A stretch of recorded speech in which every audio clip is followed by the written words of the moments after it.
Ada banyak sekali benda-benda aneh di Mars, sendok, mie, pintu, bahkan wajah. Apakah semua itu benar-benar hanya batu? Lagi pula Mars bukan satu-satunya planet di tata surya kita yang penuh dengan benda-benda misterius. Yuk kita lihat apa aja. Baru-baru ini kita menemukan benda aneh di Mars yang tampak seperti benda halus mirip sendok. Benda ini menarik perhatian semua orang setelah kendaraan penjelajah Curiosity milik NASA melihatnya. Batu dengan pegangan dan ujung yang membulat itu tampak seperti mengambang dalam foto yang diambil oleh rover. Orang-orang di internet bingung tentang benda apakah itu. Ada yang bercanda bahwa itu adalah pin bowling Mars atau bahkan sendok sepatu yang ditinggalkan oleh makhluk luar angkasa. Tapi Andrew Good dari NASA mengatakan bahwa itu tidak terlalu menarik. Ternyata itu hanyalah batu yang dibentuk oleh angin dalam waktu yang lama. Batuan dengan bentuk aneh seperti ini biasa ditemukan di Mars. Batuan-batuan itu disebut Vantivac. Vantivac adalah batu yang dapat tergores, penyok atau dihaluskan oleh partikel-partikel kecil yang terbawa angin. Kamu biasanya menemukan jenis batu ini di tempat kering yang tidak banyak rumput atau pepohonan yang menghalangi angin dan di tempat yang banyak pasir yang bertiup. Terkadang angin dapat mengukir batu-batu karang menjadi bentuk yang sangat keren seperti bebatuan jamur yang bisa kamu lihat di Taman Nasional Gurun Pasir Putih di Mesir. Bebatuan ini terlihat seperti jamur raksasa karena angin mengikis bagian bawahnya lebih cepat daripada bagian atasnya sehingga membuatnya berdiri tegak dan ramping. Vantivac bukan satu-satunya batuan Mars yang keren. Lihat aja rangkaian paku-paku surrealis yang menonjol dari permukaan merah ini. Kendaraan penjelajah Curiosity milik NASA menemukannya saat menjelajahi kawah gel di Mars. Paku-paku itu dengan cepat menarik perhatian semua orang. Struktur meliuk-liuk yang menyerupai paku itu tampak seperti pintu dari luar angkasa. Bahkan, SETI Institute, sebuah organisasi yang berfokus pada pencarian kehidupan di luar bumi, mengetweet tentang gambar tersebut dan menyebutnya sebagai batu yang keren. Tapi pada kenyataannya, ini hanyalah hoodoo. Puncak-puncak yang tinggi dan tipis ini terjadi ketika batuan keras berada di atas lapisan batuan yang lebih lunak. Paku-paku Mars kemungkinan besar merupakan tambalan semen dari retakan kuno di batuan sedimen dengan material yang lebih lunak karena terkikis dari waktu ke waktu. Tapi di bumi juga ada banyak hoodoo, biasa disebut juga cerobong peri atau batu tenda. Kamu bisa menemukannya di tempat-tempat seperti Bryce Canyon di Utah dan dataran tinggi Colorado. NASA sangat tertarik dengan struktur aneh ini karena dapat membantu kita mempelajari lebih lanjut tentang sejarah kawah gel. Ada juga sebuah batu yang terlihat seperti donat jelly. Batu ini disebut Pulau Pinnacle. Batu itu terlihat oleh kamera NASA, tapi hanya 4 hari sebelumnya pulau itu tidak ada. Jadi gimana dia menghilang secara ajaib ya? Dengan cara yang sangat anti klimaks, batu itu tertendang oleh salah satu roda Opportunity saat melintasi medan Mars. Tapi masih ada beberapa misteri yang menyelimuti donat jelly itu. Analisis mengungkapkan bahwa Pulau Pinnacle mengandung kadar belerang dan mangan yang sangat tinggi. Kedua hal ini larut dalam air. Dengan kata lain, mungkin ada beberapa aksi air yang menciptakan elemen-elemen ini di dalam batu. Si kecil yang satu ini tiba-tiba menyebabkan banyak drama dan sebuah gugatan terhadap NASA. Ada klaim bahwa badan antariksa ini gagal menyelidiki kemungkinan jamur yang tumbuh di Mars. Jamur donat jelly. Tapi tidak semua temuan kita alami. Penemuan membingungkan lainnya adalah benda yang ditemukan oleh rover Perseverance. Benda itu tampak seperti spaghetti atau tali yang kusut, sama seperti donat. Benda misterius ini muncul dalam gambar kamera rover dan kemudian lenyap dari tanah berpasir hanya dalam beberapa hari. Ternyata itu adalah puing-puing dari sistem pendaratan rover. Perseverance mendarat di kawah Jezero pada bulan Februari 2021. Pendaratannya kasar dan secara tidak sengaja menebarkan puing-puing di sekitarnya. Sebagian dari serpihan-serpihan ini telah muncul dalam gambar-gambar yang diambil oleh robot penjelajah untuk sementara waktu. Benda seperti tali itu kemungkinan besar adalah potongan jaring dakron yang merupakan jenis serat yang digunakan untuk selimut termal. Selimut ini membantu mengatur temperatur peralatan selama proses pendaratan di Mars yang sangat panas. Benda itu mungkin mengalami penguraian yang signifikan dan tercabik-cabik karena gaya yang kuat selama pendaratan. Selimut termal kehilangan banyak saat itu, misalnya potongan kertas timah mengkilap yang ditemukan pada bulan Juni, penjelajah menemukannya di atas batu. Yang luar biasa adalah seberapa jauh sebagian puing-puing itu telah berpindah. Rover mendarat sekitar 1,9 km jauhnya dari tempat yang sedang dijelajahi. Mungkin karena tabrakan itu melemparkan puing-puing ke udara dan angin Mars membawanya sejauh itu. Mars dikenal karena anginnya yang kencang yang bisa menggerakkan benda-benda ringan, tapi meskipun menyenangkan untuk menemukannya dalam foto, ada kekhawatiran tentang puing-puing serta sampah yang ada di Mars. Kita bahkan belum menyelesaikan masalah ini di bumi, dan kita sudah membuat masalah ini lagi di Mars. Puing-puing yang kita tinggalkan di planet merah sudah menumpuk di area yang disebut Hawkwellow Flats. Ditambah lagi, puing-puing tersebut dapat secara tidak sengaja mencemari tabung sampel yang digunakan untuk mengumpulkan batuan Mars. Sejauh ini NASA tidak terlalu mengkhawatirkan hal ini, tapi mereka terus mengawasinya untuk mencegah masalah pada kendaraan penjelajah. Sekarang, gimana kalau bukan benda tapi hewan? Curiosity menimbulkan kehebohan ketika menangkap sesuatu yang tampak seperti tikus di Mars. Beberapa orang mulai berspekulasi bahwa itu bisa jadi bukti kehidupan asli Mars, atau bahkan hewan pengerat ini dibawa oleh Curiosity. Tapi tikus Mars ini sekali lagi ternyata hanya sebuah batu yang aneh. Batuan ini terlihat menarik karena proses alami seperti erosi angin dan abrasi mekanis. Kami juga menemukan beberapa benda yang tampak seperti cacing. Curiosity memotret sebuah formasi yang tampak seperti cacing yang mengeliat di lanskap Mars. Meskipun ukurannya kecil, formasi ini menonjol dengan bentuknya yang unik dan teksturnya yang kasar. Mungkin formasi ini terbuat dari bahan yang tahan lama dan tahan terhadap erosi Mars yang keras. Dan akhirnya, temuan misterius teratas kita adalah wajah di Mars. Cydonia adalah sebuah wilayah di Mars yang telah menarik perhatian, baik secara ilmiah maupun populer. Cydonia terletak di belahan utara Mars. Wilayah ini berada di antara daerah berkawah di selatan dan daerah yang relatif datar di utara. Ada teori yang mengatakan bahwa dataran utara mungkin dulunya adalah dasar lautan, mungkin Cydonia dulunya merupakan daerah pesisir. Tempat ini penuh dengan fitur-fitur menarik dan indah yang memberitahu kita banyak hal tentang sejarah planet merah. Tapi fitur yang paling menarik adalah wajah Mars. Benda ini mendapatkan perhatian luas ketika dijepret oleh pengorbit Viking 1 pada tahun 1976. Beberapa orang percaya bahwa itu bukti peradaban Mars yang telah lama hilang. Pada awalnya, NASA menganggapnya sebagai tipuan cahaya dan bayangan. Tapi setelah beberapa analisis, ternyata itu adalah, cuma batuan. Kita juga melihat wajah beruang. Foto ini ditangkap oleh kamera High Resolution Imaging Experiment. Dalam gambar ini kita bisa melihat pola rekahan melingkar yang tampak seperti kepala beruang dengan dua kawah yang membentuk mata dan struktur keruntuhan berbentuk V seperti hidung. Kepala ini kemungkinan terbentuk karena sesuatu yang berat mengendap di atas lubang tua di tanah. Lubang ini terisi dengan lava atau lumpur, dan fitur yang mirip hidung ini diduga merupakan lubang vulkanik atau lumpur. Tapi kenapa kita terus melihat hal-hal aneh di Mars ya? Kadang-kadang otak kita bisa menipu kita untuk melihat sesuatu seperti wajah atau objek di bebatuan, juga benda-benda lainnya. Tapi itu hanya ilusi yang disebut pareidolia. Pareidolia adalah fenomena psikologis yang membuat kita melihat pola atau bentuk yang sudah dikenal, terutama wajah, padahal sebenarnya tidak ada. Ini karena ketika otak menemukan sesuatu yang tidak dikenali atau dimengerti dengan segera, otak akan mencoba menemukan hal-hal yang paling mirip. Jadi otak melihat pola, tekstur, atau suara acak sebagai sesuatu yang bermakna dan dapat dikenali. Itu sebabnya kursi dengan pakaian di atasnya tampak seperti sosok manusia yang sangat menyeramkan di malam hari. Hal ini juga menyebabkanmu melihat wajah atau bentuk di awan, atau mendengar suara yang dapat dikenali, atau bahkan kata-kata dalam kebisingan acak. Ini adalah bukti yang menarik dari kekuatan persepsi kita, tapi kita juga harus berhati-hati dengan hal itu ya. Jangan biarkan imajinasi kita menjadi tidak terkendali.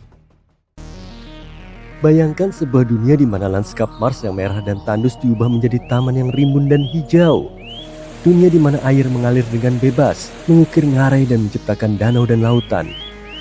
Bisakah kita mencapai dunia seperti itu dengan menuangkan air bumi ke permukaan Mars? Jangan buru-buru mengatakan tidak. Mari kita jelajahi kemungkinan ini. Baiklah, katakanlah kita bisa secara ajaib mengangkut semua air di bumi ke Mars. Permainan pong air berukuran super besar ini akan menjadi hal yang gila, baik dari segi teknik maupun logistik. Jadi, bagaimana kita bisa melakukannya? Pertama-tama, kita berbicara tentang jutaan dan jutaan galon air yang bukanlah hal yang kecil. Kita akan membutuhkan tangki yang sangat besar untuk memindahkan semua air ini dari bumi. Kita juga harus memikirkan bagaimana cara meluncurkannya keluar angkasa. Ini akan membutuhkan teknologi roket yang canggih dan juga bahan bakar yang banyak. Kita mungkin bisa membuat seluruh armada pesawat ruang angkasa yang dirancang khusus untuk tugas ini. Bayangkan saja, armada tanker air raksasa penuh dengan bertonton air yang dipanen dengan hati-hati, melesat dari permukaan bumi dan melintasi ruang angkasa dengan kecepatan yang tak terbayangkan. Bukankah itu pemandangan yang keren? Sekarang cara lain, mungkin cara yang lebih baik adalah dengan meluncurkan sejumlah besar misi yang lebih kecil dari waktu ke waktu, masing-masing membawa jumlah air yang lebih kecil sampai cukup banyak air yang diangkut ke Mars. Jadi katakanlah kita berhasil melakukan semua itu. Apa yang terjadi selanjutnya? Setelah sampai di Mars, kita harus mendistribusikan air ini ke seluruh penjuru planet. Kita bisa menggunakan jaring pipa bawah tanah atau drone khusus untuk mengangkut air ke berbagai lokasi. Ini hanyalah beberapa hal dasar, dan seperti yang kamu lihat, kita sudah membutuhkan banyak perencanaan dan sumber daya. Selain itu, operasi gila seperti ini akan membutuhkan upaya besar yang terkoordinasi dari para ilmuwan, insinyur, dan badan antariksa di seluruh dunia. Dan jangan lupakan biayanya. Tak heran jika para ilmuwan tidak menganggapnya sebagai rencana yang layak. Namun, skala operasi ini bukan satu-satunya masalah. Secara hipotetis, katakanlah kita sudah mengetahui semua itu dan menuangkan air bumi ke Mars. Sekarang apa? Percaya atau tidak, hal itu hampir tidak ada gunanya sama sekali. Tantangan utama kita adalah atmosfer dan iklim Mars saat ini. Mars adalah gurun yang kering dengan atmosfer yang tebalnya hanya sekitar 1% dari atmosfer bumi. Artinya, air yang diseramkan ke permukaan akan menguap dengan cepat. Akan sangat sulit untuk menciptakan lingkungan yang stabil ketika seluruh danau bisa menghilang dalam hitungan detik. Dan jika air tidak menguap, maka sebaliknya air akan berubah menjadi es. Suhu permukaan Mars jauh di bawah titik beku. Atmosfer yang tipis hanya memperburuk keadaan. Tantangan lainnya adalah Mars memiliki medan magnet yang sangat lemah, yang berarti Mars hanya memiliki sedikit perlindungan dari angin matahari. Angin matahari adalah aliran partikel bermuatan yang terus mengalir dari matahari. Angin ini sangat berbahaya. Angin ini bisa melenyapkan air yang ada di permukaan Mars. Selain itu, radiasi matahari di Mars jauh lebih kuat daripada di bumi. Hal ini akan membuat lebih sulit lagi untuk mempertahankan air cair di sana. Dan terakhir, jangan lupa bahwa kita juga perlu memurnikan air ini untuk menghilangkan semua bakteri sebelum meminumnya. Tapi jangan menyerah, jika kita tetap sangat optimis, kita masih bisa mencoba memecahkan masalah ini.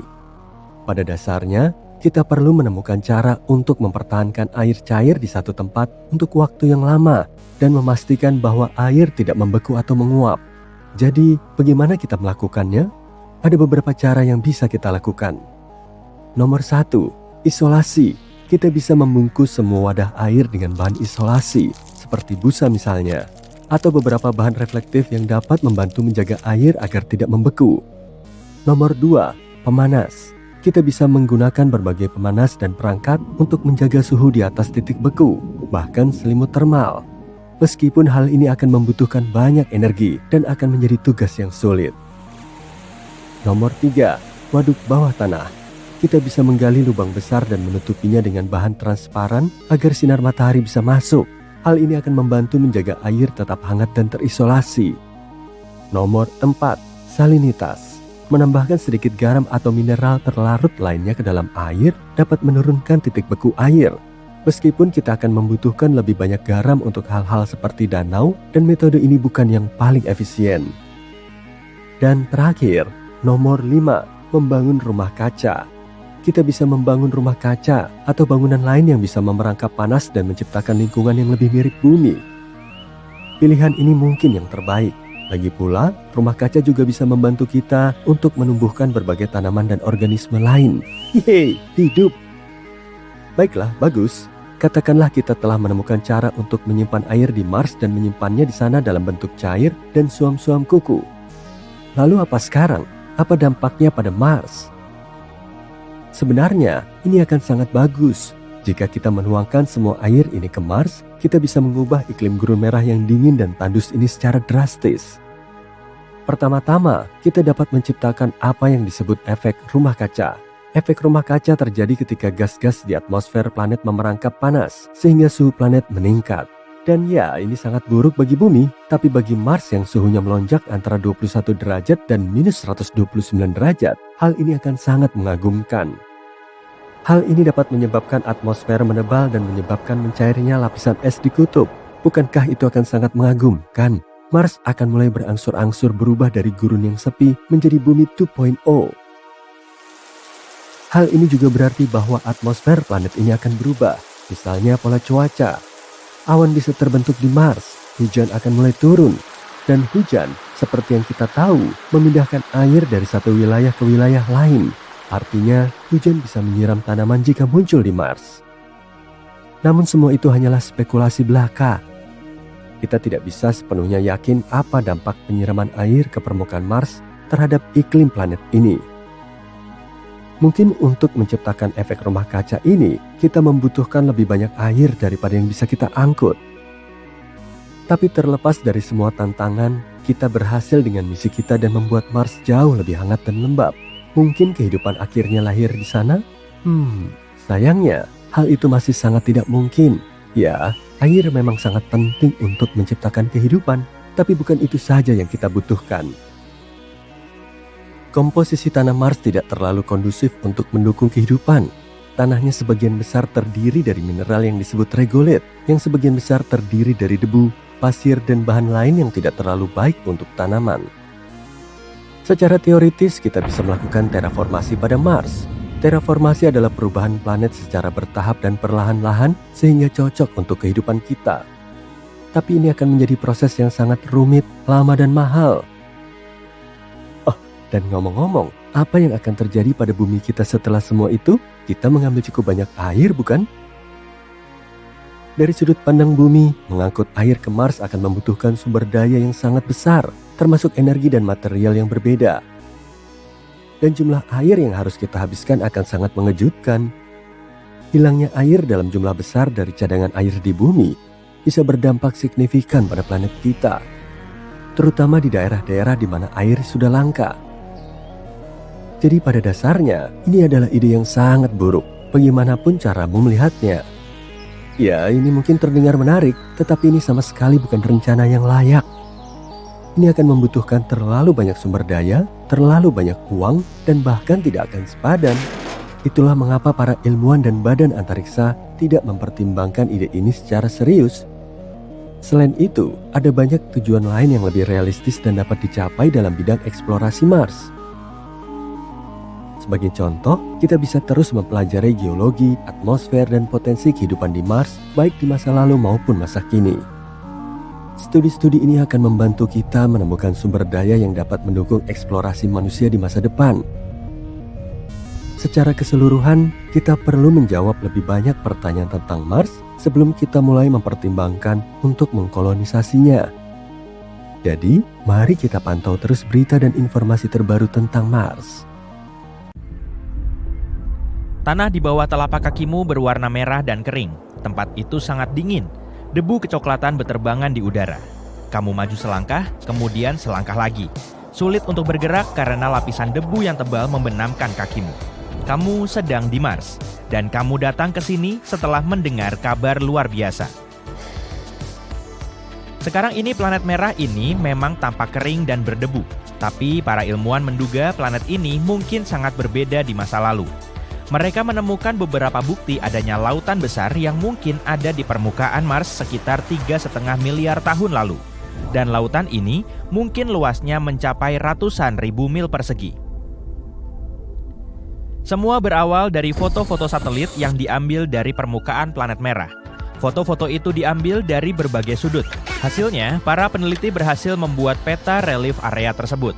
Mereka memetakan lebih dari 6.400 km formasi khusus yang kemungkinan besar terbentuk oleh sungai. Formasi tersebut juga bisa berupa kanal yang pernah tercipta di dasar laut.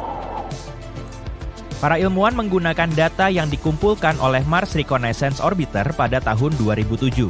Mereka menganalisis ketebalan pegunungan serta sudut dan lokasinya.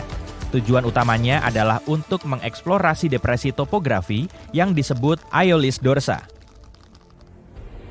Ternyata bertahun-tahun lalu, bagian planet merah ini telah mengalami serangkaian perubahan yang konstan.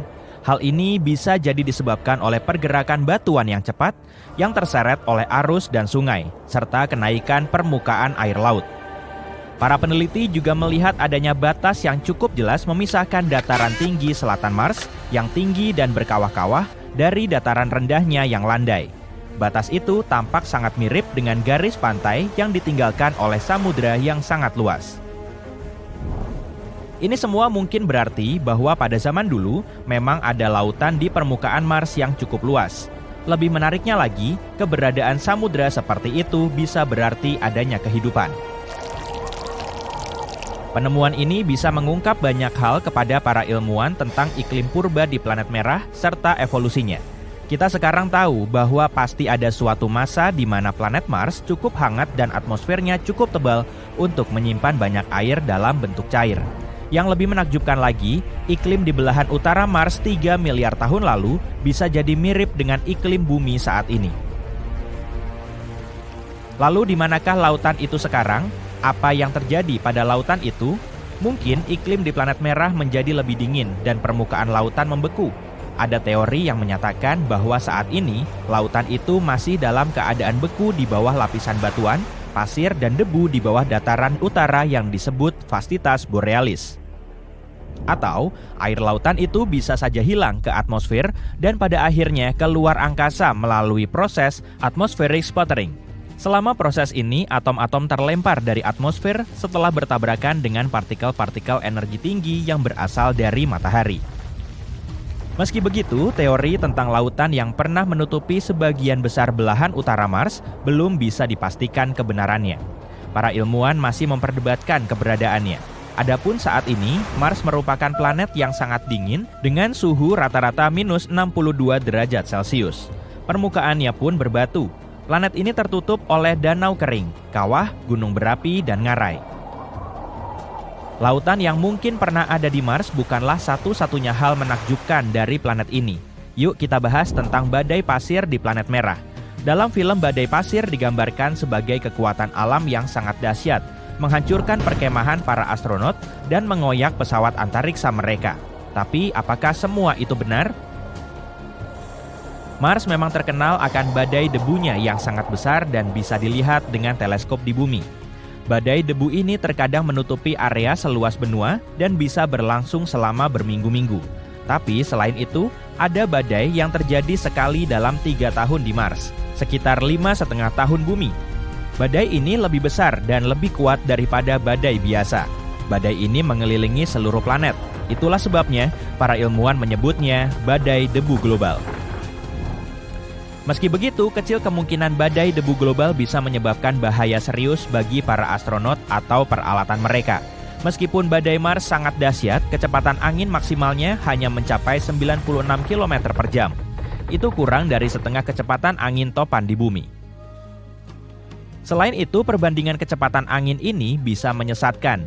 Kepadatan atmosfer di Mars hanya sekitar 1% dari atmosfer planet kita. Artinya, angin di sana harus berhembus jauh lebih cepat untuk menyebabkan kerusakan atau bahkan menerbangkan layang-layang. Sekarang lanjut ke fenomena menakjubkan berikutnya yang terlihat di planet merah. Saat melihatnya dari kejauhan, ia tampak seperti mata. Bahkan ada beberapa kanal berkelok-kelok yang tampak seperti urat pada bola mata itu. Namun, semakin mendekat, bentuknya semakin tidak tampak seperti mata. Ini sebenarnya adalah kawah raksasa yang berdiameter hampir 30 km. Di sekitar kawah yang terlihat seperti memiliki pupil, ada kawah lain yang bahkan lebih besar. Kawah-kawah itu kemungkinan terbentuk miliaran tahun lalu. Saat itulah Mars harus bertahan dari serangan batu-batu antariksa. Tapi kenapa kawah mata lebih gelap daripada lanskap di sekitarnya? Para ilmuwan menduga bahwa dulu air mengisi lubang raksasa itu. Ingat kanal-kanal tadi? Sepertinya kanal-kanal itu yang membawa air tersebut. Dan karena kawah dipenuhi air, ini mencegah pengikisan beberapa zat dan mineral. Tujuan berikutnya adalah Valles Marineris. Ini adalah ngarai yang sangat besar, atau lebih tepatnya sistem ngarai yang membentang di sepanjang Khatulistiwa Mars. Ngarai ini membentang lebih dari 4.200 km. Kedalamannya juga 4 kali lipat dari Grand Canyon yang terkenal di bumi. Saking besarnya, ngarai ini bisa membentang sepanjang benua Amerika Serikat dari Samudra Pasifik hingga Atlantik. Sebagian besar ilmuwan menduga Valles Marineris adalah retakan tektonik yang sangat besar di kerak planet merah. Retakan ini bisa jadi terbentuk ketika Mars mendingin di masa lalu. Pemandangan menakjubkan lainnya di Mars adalah gunung berapi perisai terbesar di seluruh tata surya, yaitu Olympus Mons. Diameternya lebih dari 600 km, yang artinya hampir sama dengan ukuran negara bagian Arizona. Tinggi gunung ini 26 km dan dikelilingi tebing-tebing sangat tinggi. Untuk menggambarkan besarnya gunung berapi ini, mari kita buat perbandingan. Gunung berapi terbesar di bumi adalah Mauna Loa. Tingginya sekitar 4 km dan lebarnya 120 km. Kedengarannya sangat mengesankan, tapi volume Olympus Mons sekitar 100 kali lipat dari Mauna Loa. Raksasa Mars ini bisa menelan seluruh rangkaian kepulauan Hawaii dari Kauai hingga Hawaii. Para ilmuwan sudah lama bertanya-tanya kenapa gunung berapi ini bisa begitu besar. Mungkin ini akibat gravitasi permukaan yang lebih rendah dan tingkat erupsi yang lebih tinggi. Atau penyebabnya mungkin kerak planet merah yang sangat berbeda dengan kerak bumi. Kerak bumi terdiri dari 15-20 lempeng tektonik yang bergerak. Ketika lempeng bergerak di atas titik-titik panas yang menghasilkan lava, gunung berapi baru terbentuk dan gunung berapi yang sudah ada punah. Itu sebabnya lava bisa naik ke permukaan melalui banyak ventilasi. Tapi di Mars keraknya tidak terpecah menjadi lempeng-lempeng tektonik yang sama seperti di bumi, dan lava hanya menumpuk di satu gunung berapi yang amat sangat besar. Nah, jika kamu mengunjungi Mars dan memutuskan untuk berjalan-jalan di malam hari, kamu akan menyaksikan fenomena aneh. Fenomena ini terjadi di planet merah setelah matahari terbenam ketika suhu turun di bawah minus 27 derajat Celcius. Cahaya aneh dan misterius menyebar di langit Mars. Sayangnya, tanpa peralatan khusus, kamu tidak akan bisa melihat cahaya samar ini. Hanya terlihat dalam cahaya ultraviolet. Cahaya malam ini merupakan hasil reaksi kimia yang terjadi puluhan mil di atas permukaan planet merah.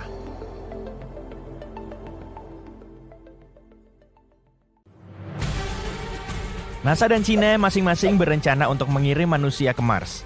Kedua badan antariksa ini memiliki rencana sementara untuk meluncurkan misi berawak pertama pada tahun 2033, tepat ketika Mars dan Bumi sedang giat-giatnya saling sapa.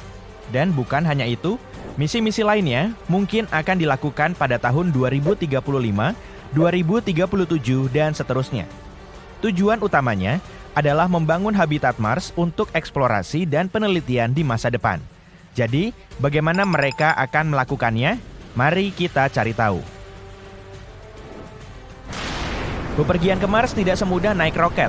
Jarak antara planet-planet kita bisa berubah banyak seiring waktu, mulai dari sekitar 57 juta kilometer hingga 400 juta kilometer.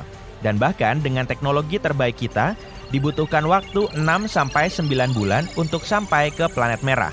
Jadi, perjalanan pulang pergi ke Mars bisa berarti menghabiskan waktu 3 tahun jauhnya dari bumi, belum lagi harus berhadapan dengan radiasi ekstra dan melayang-layang dalam gravitasi mikro.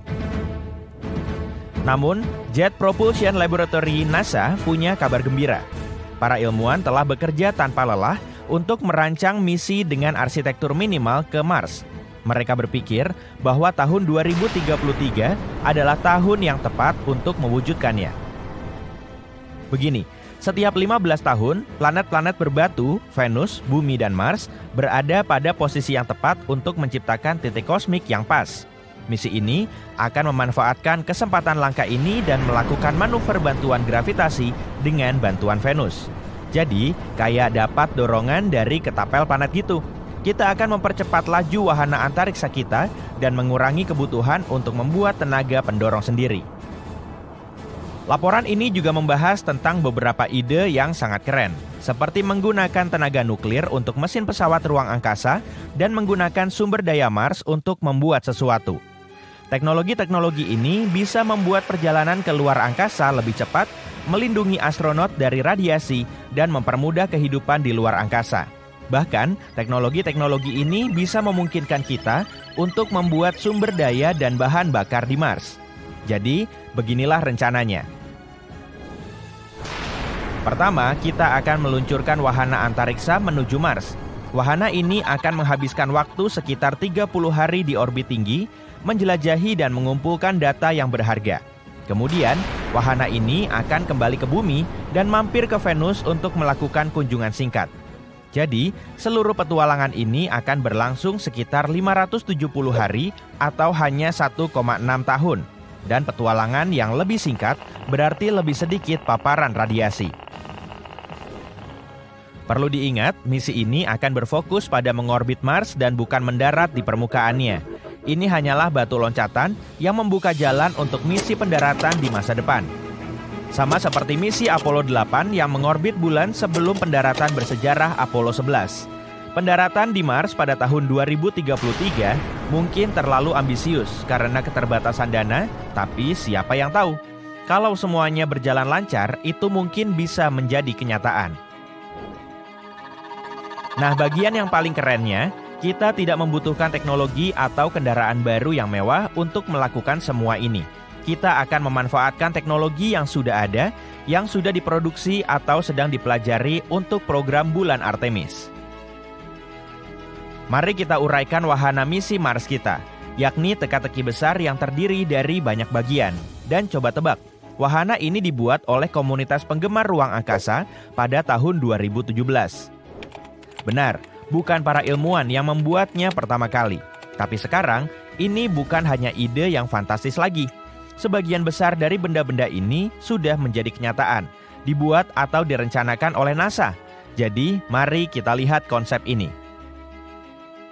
Pertama, kita memiliki pesawat ruang angkasa Orion. Ini adalah pesawat luar angkasa yang akan membawa para kru ke orbit di sekitar bumi dan membawa mereka kembali pulang dengan selamat. Ini seperti taksi luar angkasa yang super mewah. Dan mungkin ini adalah taksi paling kuat yang pernah ada. Taksi ini dikombinasikan dengan 3 tahap pendorong yang kuat. Dan kita juga menggunakan bahan bakar khusus yang tidak perlu suhu sangat dingin seperti di film-film. Selanjutnya ada tahap keberangkatan ke bumi. Ini adalah bagian penting dari misi kita ini. Tahap ini membantu kita membuat dorongan kuat yang akan mengirim kita menuju Mars. Lalu ada habitat transit Mars. Disinilah para kru akan tinggal dan bercengkrama selama perjalanan mereka ke Mars. Seperti rumah antariksa yang ramah dengan semua hal yang mereka butuhkan untuk merasa nyaman. Dan terakhir, tahap penyisipan orbit Mars. Saat kita mencapai Mars, benda luar biasa ini akan membantu kita melambat dan memasuki orbitnya dengan mulus. Ini adalah ahli manuver kita. Bahkan, habitat transit Mars sedang dikembangkan dan mungkin akan diuji coba dalam beberapa tahun ke depan. Artinya, kita sudah berada di jalur yang tepat untuk menyiapkan semuanya untuk misi Mars yang luar biasa di tahun 2033. Dengan kata lain, kita bekerja dengan apa yang kita miliki dan akan mewujudkannya. Sekarang, mari kita bahas jadwal rencana tersebut. Pertengahan 2028, aksi dimulai. Pertama, kita harus melakukan beberapa uji coba penerbangan. Kita akan mengirim 2 tahap sebelumnya untuk memastikan kita bisa kembali ke bumi dengan selamat. Kedua wahana ini akan bergabung bersama, seperti 2 pesawat ruang angkasa yang menjadi sahabat. Keduanya akan mengorbit planet merah dan kemudian kembali ke bumi. Untuk melakukan semua itu, kita akan menggunakan roket yang kuat dan 13 peluncuran komersial. Ini akan menjadi pesta ruang angkasa yang sangat besar. Akhir 2032. Setelah semua itu, kita meluncurkan wahana misi Mars yang telah dirakit sepenuhnya ke orbit tinggi bumi. Sejauh ini adalah kendaraan kosong yang menunggu para astronot. Jika semuanya berjalan dengan baik, maka kendaraan ini akan siap untuk pemeriksaan akhir. Maret 2033, saatnya kru pemberani kita dan wahana antariksa Orion bergabung dalam pesta ini. Kita luncurkan mereka, lalu mereka merapat ke wahana misi Mars di orbit bumi. Mereka akan memastikan semuanya sudah siap sebelum kita berangkat ke Mars. Fleksibilitas itu penting, jadi kita bisa menyesuaikan rencana kita jika diperlukan. April 2033, semua orang siap untuk berpetualang. Mesin yang kuat dinyalakan, dorongan besar yang mengirim kita menuju Mars. Awak akan melakukan perjalanan selama sekitar 200 hari. November 2033, akhirnya para kru mencapai planet merah. Setelah berada di orbit Mars, mereka akan menghabiskan waktu sekitar 30 hari untuk menjelajah dan melakukan hal-hal luar angkasa yang mengagumkan. Mars akan menjadi taman bermain kita. Ketika tiba waktunya untuk kembali pulang, mereka akan mengucapkan selamat tinggal pada wahana yang telah membantu mereka mencapai orbit Mars. Kemudian, kendaraan mereka akan bertemu dengan 2 wahana yang kita kirimkan sebelumnya. Ingat kan? Dan setelah itu dibutuhkan waktu sekitar 340 hari bagi para kru untuk kembali ke bumi. Disinilah kita akan menggunakan gravitasi Venus untuk meluncur mengelilingi matahari. Untuk menjaga peralatan dan kru pada suhu yang tepat, kita akan memiliki perisai matahari yang akan melindungi dari panas matahari, karena kita akan berada sangat dekat dengannya. Pada akhirnya, Orion akan masuk kembali ke atmosfer bumi dan jatuh ke air. Sungguh akhir yang heroik. Dan ini baru permulaan. Tim kita yang luar biasa punya rencana lain untuk para petualang paling berani di luar sana. Namanya misi jangka panjang kelas konjungsi. Misi ini diluncurkan pada bulan April 2033 dan berlangsung lama, 950 hari.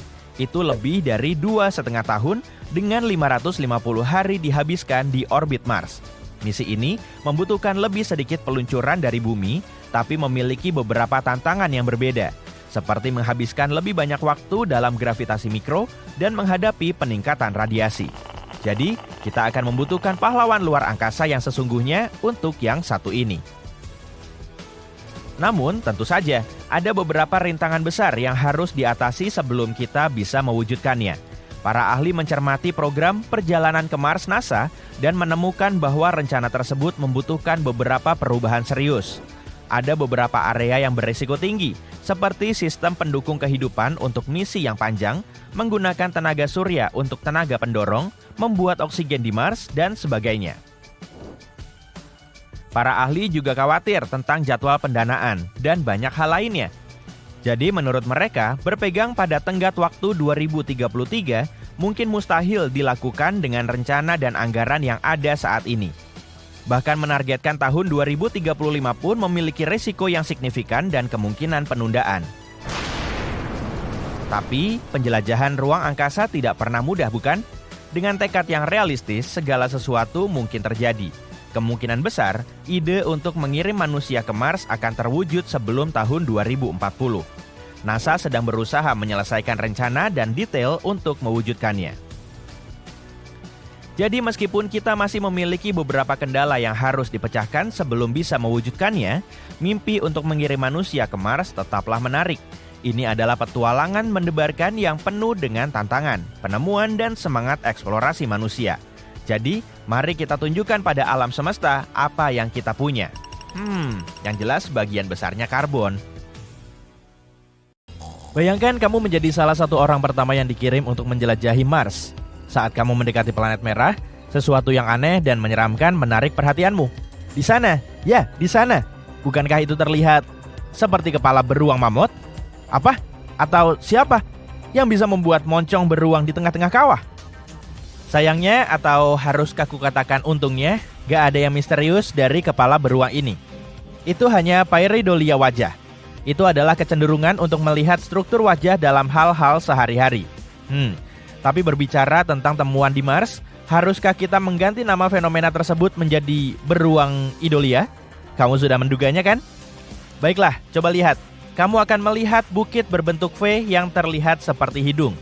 Lalu ada 2 kawah yang terlihat seperti mata. Lalu ada pola rekahan melingkar kepala yang mengelilingi hidung dan mata. Para ahli menduga bahwa wajah tersebut bisa tercipta ketika endapan mengendap di atas kawah tumbukan yang terkubur. Dan hidungnya mungkin berupa lumpur atau lubang vulkanik dengan lava yang mengeras atau aliran lumpur di sekelilingnya.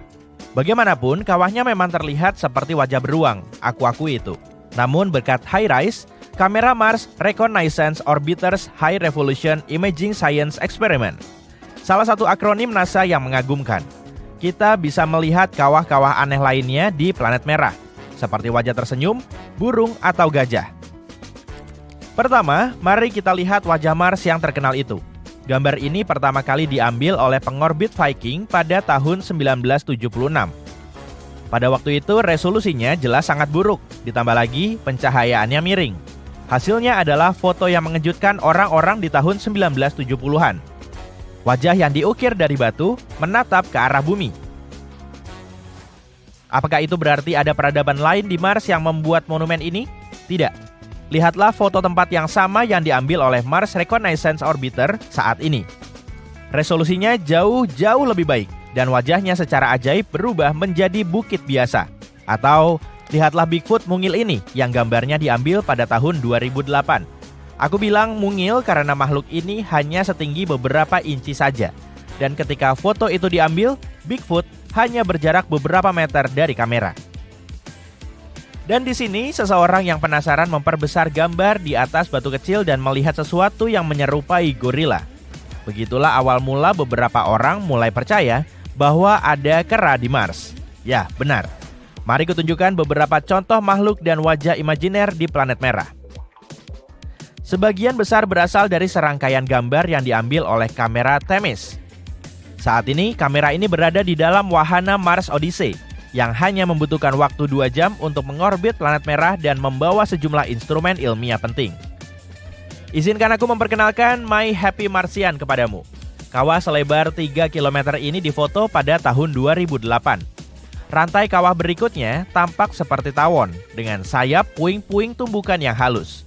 Seluruh fitur ini mungkin diciptakan oleh meteorit yang jatuh pada sudut yang sangat rendah dan pecah berkeping-keping tepat sebelum tumbukan. Apakah kamu melihat mammoth berbulu atau gajah di sini?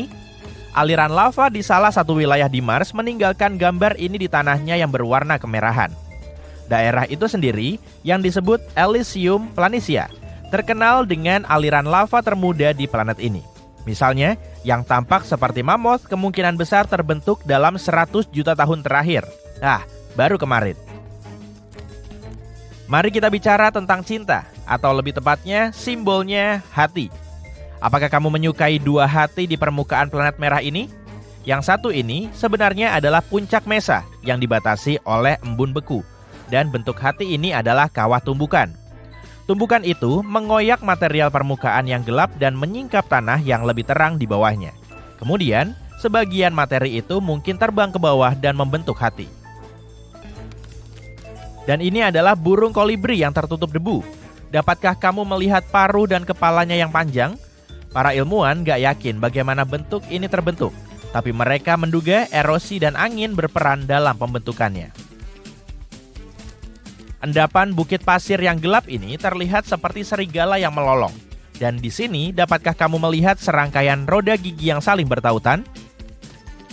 Gambar ini terlihat seperti huruf T, kan? Patahan sudut kanan tercipta akibat peregangan tektonik kerak Mars. Menurutmu, apakah kita bisa menemukan huruf-huruf alfabet lainnya di Mars? Kenapa enggak? Lalu bagaimana dengan benda aneh lainnya yang ditemukan astronom di permukaan Mars? Apakah itu pintu ke rumah seseorang? Kendaraan penjelajah Curiosity milik NASA yang mengirimkan foto ini ke bumi. Foto ini menjadi viral karena formasi di sini, lihat, terlihat seperti pintu. Sayangnya, para ilmuwan yang berpikiran rasional dengan cepat mengecewakan kita. Mereka menyatakan bahwa itu hanyalah bagian alami dari bentang alam Mars. Ada beberapa petunjuk yang membuat mereka berpikir bahwa itu bukan pintu yang sebenarnya. Misalnya, bukaannya sangat kecil, hanya setinggi 1 meter. Mereka yakin bahwa apa yang terlihat seperti pintu sebenarnya adalah sebuah lubang di batu yang dibuat oleh kekuatan alam, seperti angin dan erosi. Kalau kamu melihat batuan lebih dekat, kamu mungkin akan melihat strata. yaitu lapisan lumpur yang menonjol karena lebih keras daripada material di sekitarnya. Lapisan-lapisan ini menukik di sini, di sebelah kiri, dan sedikit lebih tinggi di sebelah kanan. Lapisan-lapisan ini kemungkinan muncul sekitar 4 miliar tahun yang lalu di sungai atau bukit pasir yang tertiup angin. Sejak lapisan-lapisan itu mulai terlihat, angin Mars yang sangat kuat mengikis lapisan-lapisan tersebut. Dan lihat ini, lihat retakan-retakan itu. Begitulah cuaca batuan di planet merah. Gua kecil ini mungkin terbentuk ketika beberapa retakan melintasi lapisan batuan. Sebuah batu besar yang cukup besar mungkin jatuh karena beratnya sendiri. Dan inilah yang menyebabkan terbentuknya lubang berbentuk pintu. Teori ini cukup masuk akal, karena meskipun gravitasi di Mars nggak sekuat di bumi, tapi masih cukup kuat untuk melakukannya. Selain itu, lihat batu di sebelah kanan bukaan itu. Itu memiliki tepi vertikal yang sangat halus. Pasti itu pelakunya. Mungkin batu itu jatuh belum lama ini. Tapi bukan hanya planet merah yang bisa membanggakan diri karena memiliki formasi yang nggak biasa. Mari kita lihat komet ini sebagai contoh. Foto ini diambil oleh wahana antariksa Eropa, Rosetta, pada tahun 2014. Bisakah kamu melihat wajah di sisi kanannya? Atau bulan? Inilah kelinci yang terkenal. Kelinci ini duduk terbalik dengan telinga mengarah ke bawah. Beberapa orang melihat manusia di bulan. Bisa jadi wajahnya atau seluruh tubuhnya. Kalau seseorang melihat sosok manusia utuh, biasanya terlihat seperti membawa tongkat. Kadang-kadang itu adalah katak. Untuk menemukannya, lihatlah sisi kiri atas satelit kita. Katak itu menghadap ke atas, lihat. Sekarang perhatikan bintang neutron yang sedang berputar. Bintang seperti ini merupakan inti bintang raksasa super yang runtuh dan memiliki massa total 10 hingga 25 massa matahari. Kecuali lubang hitam dan beberapa objek hipotetis, seperti bintang quark atau lubang putih. Bintang neutron merupakan objek bintang yang paling rapat dan paling kecil. Nah, kembali ke bintang yang satu ini. Seperti yang kalian lihat, objek ruang angkasa yang berada 17.000 tahun cahaya dari bumi ini dikelilingi oleh awan partikel-partikel yang sangat energetik. Dan gambar ini yang diambil oleh Chandra X-ray Observatory milik NASA, muncul pada tahun 2009 dan menjadi viral dalam waktu singkat. Semua itu karena banyak orang melihat struktur seperti tangan di antara semua benda-benda angkasa. NASA menjelaskan bahwa bintang tersebut berputar sangat cepat, memuntahkan energi ke ruang angkasa di sekelilingnya. Hal ini menciptakan struktur yang menarik dan rumit, seperti tangan kosmik besar yang dilihat banyak orang. Perhatikan nebula kepala kuda di rasi Orion.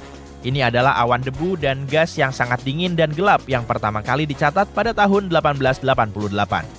Bayangkan gelap ini diciptakan oleh debu. Dan di dasar nebula terdapat banyak titik terang, yaitu bintang-bintang muda yang sedang dalam tahap pembentukan. Perhatikan bintang yang sangat terang di sisi kiri atas kepala kuda. Radiasinya sangat kuat, sehingga bintang ini mulai mengikis awan di sekelilingnya. Artinya, dalam jutaan tahun, nebula itu nggak akan tampak seperti kepala kuda lagi. Aku nggak akan ada lagi saat itu. Teleskop Very Large Telescope milik European Southern Observatory atau ESO berhasil memotret tabrakan 3 galaksi yang berbeda. Kita bahkan bisa mengamati efek tabrakan itu terhadap satu sama lain. Yang paling keren, saat bertabrakan, ketiga galaksi itu menciptakan bentuk yang bisa dikenali. Karena bukankah bentuknya seperti burung kolibri raksasa?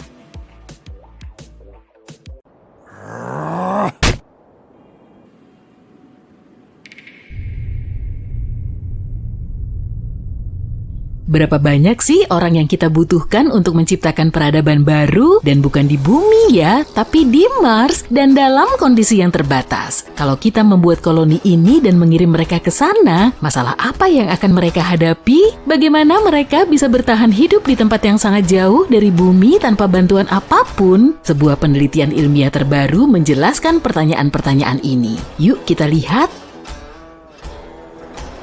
Baiklah, jadi kamu ingin mengkolonisasi Mars kan? Ini bukan tugas yang mudah. Mars adalah planet terjauh keempat dari matahari dan planet terbesar ketujuh di tata surya. Si merah yang kesepian ini sangat mirip dengan bumi kita. Selain itu, sebelum menjadi gurun yang gak terbatas, Mars mungkin saja terlihat seperti bumi sekarang. Jutaan tahun lalu, di sana ada air, lautan, tumbuhan, dan siapa yang tahu, mungkin bahkan kehidupan. Alangkah baiknya kalau kita mengembalikan semua benda-benda keren ini ke sana. Nggak heran kita sudah membicarakan kolonisasi planet ini sejak lama. Sekarang, SpaceX mengklaim pesawat ruang angkasa antar planet yang mereka usulkan dapat mengantarkan 100 orang ke Mars. Pemilik perusahaan ini, miliarder Elon Musk, ingin menciptakan armada yang bisa menyediakan sumber daya yang konstan ke Mars. Tapi seberapa realistis semua fantasi ini? Sebenarnya nggak terlalu realistis sih. Sebelum mengirim manusia ke Mars, kita perlu menyelesaikan sejumlah masalah. Misalnya, paparan radiasi yang luar biasa, tanah beracun, gravitasi rendah, suhu rendah, dan semua hal buruk lainnya. Dan ini baru permulaan loh. Setidaknya butuh beberapa dekade untuk membuat kendaraan yang benar-benar bisa mendarat di Mars dan kembali lagi. Tapi mari kita berandai-andai dan membayangkan kalau kita akhirnya memutuskan untuk mengkolonisasi Mars. Apa yang akan terjadi? Baru-baru ini ilmuwan menerbitkan studi baru tentang topik ini. Studi ini berjudul Jumlah Minimum Pemukim untuk Bertahan Hidup di Planet Lain. Penulisnya adalah Jean-Marc Salotti, profesor di Institut Politeknik Nasional Bordeaux di Prancis. Artikelnya diterbitkan dalam jurnal Scientific Reports dan seperti dugaanmu, penelitian ini mencoba mencari tahu bagaimana kita bisa mengkolonisasi planet lain. Berapa banyak sumber daya yang kita butuhkan, bagaimana koloni ini harus hidup, jenis pekerjaan apa yang harus mereka lakukan, dan berapa lama waktu yang dibutuhkan. Dan tentu saja, berapa banyak orang yang kita butuhkan untuk semua ini. Mari kita coba menjawab semua itu. Sekarang, bayangkan kita telah memasuki masa depan yang indah. Nggak juga sih, sebenarnya masa depan yang mengerikan. Dalam studinya, Salotti menyatakan kehidupan di bumi terancam oleh suatu peristiwa dahsyat. Jadi, satu-satunya cara bagi umat manusia untuk bertahan hidup adalah pergi ke Mars atau planet lain. Sayangnya, dalam skenario imajiner ini, pengiriman pasokan dari bumi terputus atau bahkan hilang. Sekarang koloni harus menghidupi dirinya sendiri. Nah, kita sudah menemukan banyak masalah nih. Misalnya kita nggak yakin seberapa baik orang-orang di koloni akan bekerja sama. Apakah mereka akan berkomunikasi satu sama lain seperti manusia normal? Akankah mereka berbagi waktu dan sumber daya sebagaimana mestinya? Manusia terus-menerus merusak berbagai hal untuk manusia lain. Aku berani bertaruh, kita harus mengungsi ke Mars karena kesalahan mereka. Namun, kalau kita melupakan hal itu, bagaimana dengan masalah organisasi? Peralatan apa yang kita miliki? Apa yang akan kita gunakan untuk mengekstrak sumber daya? Keterampilan apa yang akan kita butuhkan? Kamu tahu? Siapa yang peduli? Dalam kasus kita, hal-hal ini nggak penting. Yang kita tahu, koloni nggak punya banyak sumber daya dan peralatan awal, dan faktor manusia sama sekali nggak bisa diprediksi. Jadi, peluang untuk bertahan hidup cukup rendah, namun kita harus bertahan hidup. Dalam hal ini, Salotti menjelaskan dua hal yang akan berdampak besar pada kelangsungan hidup kita. Hal-hal ini pada dasarnya adalah variabel dalam persamaan matematika. Yang pertama adalah ketersediaan sumber daya lokal. Pada dasarnya ini berarti air, oksigen, dan segala macam elemen kimia yang berguna. Sumber daya ini harus bisa ditambang dan mudah digunakan. Untungnya kita nggak memulai dari nol karena kita sudah tahu banyak hal tentang Mars. Sumber daya apa saja yang ada di sana, bagaimana sumber daya itu bisa digunakan untuk mendukung kehidupan, pertanian, dan produksi industri. Koloni ini beruntung karena semua ini telah dipelajari di berbagai seminar dan diterbitkan dalam laporan dan buku selama beberapa tahun terakhir. Berkat ini, kita tahu apa yang akan tersedia untuk koloni kita. Sebagai contoh, kita tahu bahwa gas bisa diekstraksi dari atmosfer, begitu juga mineral dari tanah. Di Mars, kita bisa menyediakan bahan-bahan seperti besi, kaca, dan bahkan senyawa organik. Masalah terpenting adalah masa pakai peralatan yang dipergunakan oleh para penghuni baru Mars. Mereka harus mendapatkan bahan sebanyak mungkin sebelum peralatan tersebut rusak. Menjaga peralatan itu dalam kondisi yang baik akan menjadi tugas terpenting. Hal kedua adalah kapasitas produksi atau kecepatan kerja. Kita punya daftar spesifik tentang hal-hal yang perlu dilakukan, membuat beberapa alat misalnya. Dan semua ini harus diproduksi dalam jumlah yang cukup sebelum tenggat waktu yang ditentukan. Salotti bilang yang paling penting adalah faktor berbagi.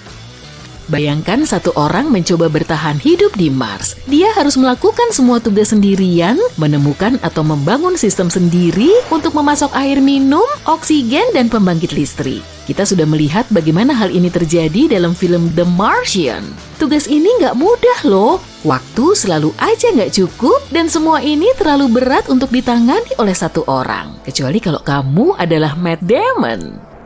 Jadi secara mengejutkan, kita butuh koloni yang cukup besar. Ini akan mendistribusikan beban secara signifikan. Setiap orang menghabiskan lebih sedikit tenaga, lebih sedikit lelah, dan sebagai hasilnya, efisiensi dan kecepatan kerja meningkat. Disinilah faktor berbagi berperan. Sekarang kita hanya perlu menghitung angka ini jika kita ingin, misalnya membangun sesuatu, berapa banyak orang yang kita perlukan untuk melakukannya dengan cepat dan efisien, bagaimana kita bisa mengoptimalkan pekerjaan sebanyak mungkin. Iya, itu tergantung pada kebutuhan orang-orang ini, sumber daya yang tersedia, hal-hal acak seperti cuaca dan sebagainya. Tapi secara umum, jumlah ini bisa diperkirakan dan dihitung dengan menggunakan beberapa fungsi matematika. Salotti menjelaskan lebih detail tentang fungsi-fungsi ini di dalam artikelnya. Kamu bisa baca sendiri ya kalau kamu tertarik. Tapi secara umum, dia menjelaskan 5 area yang perlu diperhitungkan saat menghitung angka ini. Area-area ini adalah pengelolaan ekosistem, produksi energi, industri, bangunan, dan faktor manusia. Faktor manusia mencakup hal-hal seperti pengasuhan dan pendidikan anak-anak, olahraga, permainan, musik, dan sebagainya. Pada akhirnya semuanya bermuara pada 2 hal, seberapa banyak waktu yang kita miliki dan seberapa baik orang-orang di koloni akan bekerja sama satu sama lain. Jadi, apa hasil dari semua perhitungan ini? Pada akhirnya Salotti menemukan kita butuh setidaknya 110 orang untuk bisa bertahan hidup di Mars. Ini adalah jumlah minimum yang dibutuhkan untuk menciptakan peradaban yang mandiri. Dan akan lebih baik kalau kita nggak membawa terlalu banyak orang. Semakin banyak orang yang kita bawa ke wahana antariksa, semakin sulit untuk memprediksi hasilnya. Lagi pula seperti yang telah dikemukakan, manusia selalu merusak berbagai hal untuk manusia lain. Jadi lebih baik tetap sekitar 110 orang. Tentu saja ini adalah perkiraan kasar dan ada banyak asumsi serta ketidakpastian yang berbeda. Tapi bahkan angka ini sudah sangat berguna. Sekarang ilmuwan tahu berapa jumlah minimum manusia untuk bisa berkoloni di planet lain, dan mengkolonisasi planet lain adalah masalah yang sangat kompleks. Kita butuh waktu yang sangat lama untuk menyelesaikannya. Sangat nggak mungkin kita akan terbang ke Mars dalam waktu dekat. Tugas ini mungkin memakan waktu beberapa dekade atau bahkan 1 abad. Oleh karena itu, solusi terbaik adalah berusaha sebaik mungkin untuk menyelamatkan bumi sampai kita bisa mulai menaklukkan planet-planet lain.